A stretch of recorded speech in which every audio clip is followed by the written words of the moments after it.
classified as drug affected, and 1.479 million Filipinos continue to use illegal drugs. Since January 2024, a total of 52.12 billion worth of illegal drugs were confiscated, showing that the flow of illicit substances remains alarmingly persistent.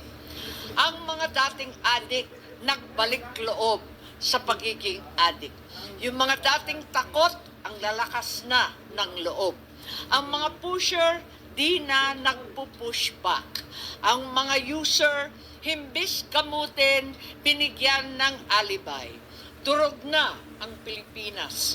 Marami na naman durugistang Pilipino.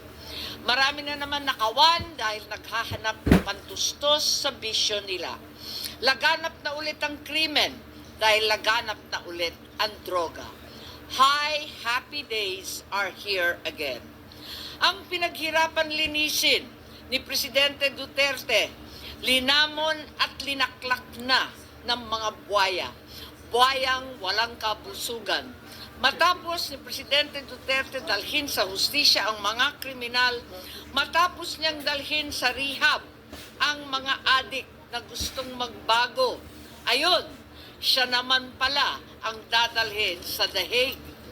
Fortunately, oo, kailangan natin lahat ng tulong na pwede nating makuha. Pero kung ang sarili mismo nating bansa ay lango at lulong sa nakaka-addict na katiwalian, paano tayo gagaling? Gayong mas gusto pa ng ilang mga politiko na wala sa wisyo ang taong bayan para mapagpatuloy nila ang kaadikan sa kapangyarihan.